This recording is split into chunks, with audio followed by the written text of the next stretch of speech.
Let us bow our head and feel the presence of the Lord. Heavenly Father, on this day of remembrance, this day when we pause to honor the independence of our beloved Philippines, we come before you with hearts both thankful and heavy. We thank you, Lord, for the freedom we now enjoy, paid for the sacrifices of heroes who came before us. We remember their bravery, their blood, and their love for this land. But today, O God, our prayer is also for one who once stood at the front lines of our nation's battles, our former President, Tatay Digong, Rodrigo Roa Duterte, now 80 years old and facing a difficult season far from home, far from family, far from the land he once vowed to protect with every breath. Father, we lift him up to you in this moment of uncertainty, in this time of detention and distance. We pray that you would wrap him in your mercy.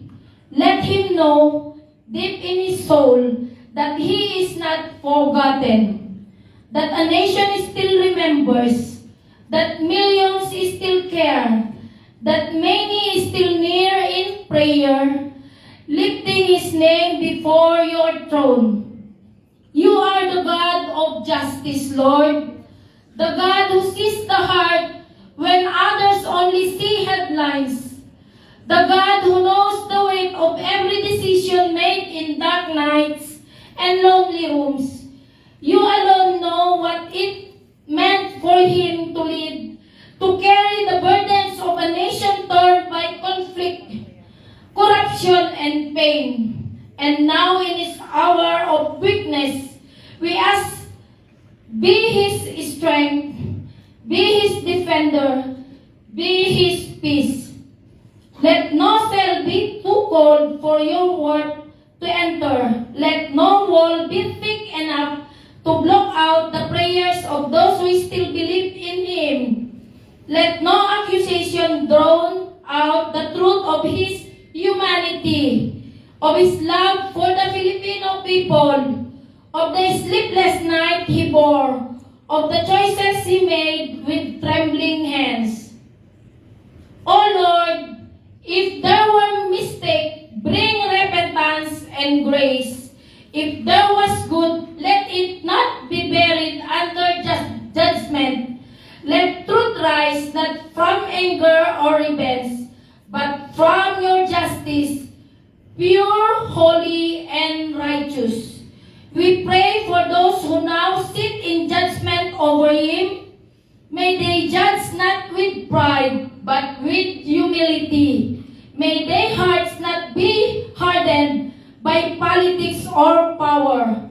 May they see not only a leader, but a man, a father, a grandfather, a Filipino.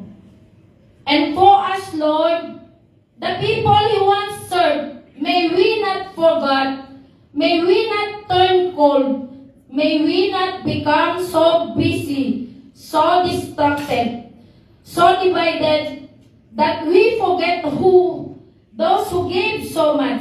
Teach us, O God, to be a people of loyalty and compassion, not only in triumph, but in trial.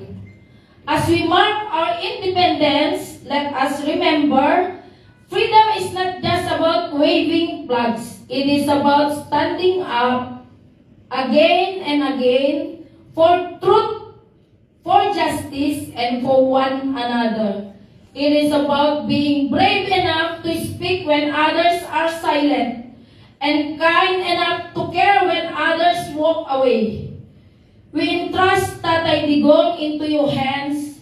Hold him, Lord. Speak to him in the silence. Strengthen him in the waving.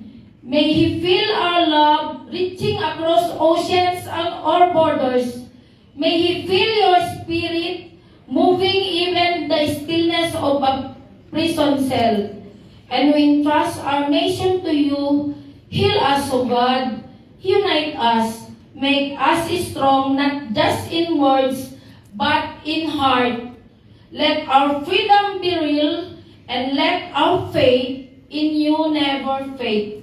We ask all this in the mighty, merciful name of your Son, Jesus Christ, our Savior, our hope, our King. Amen. Amen.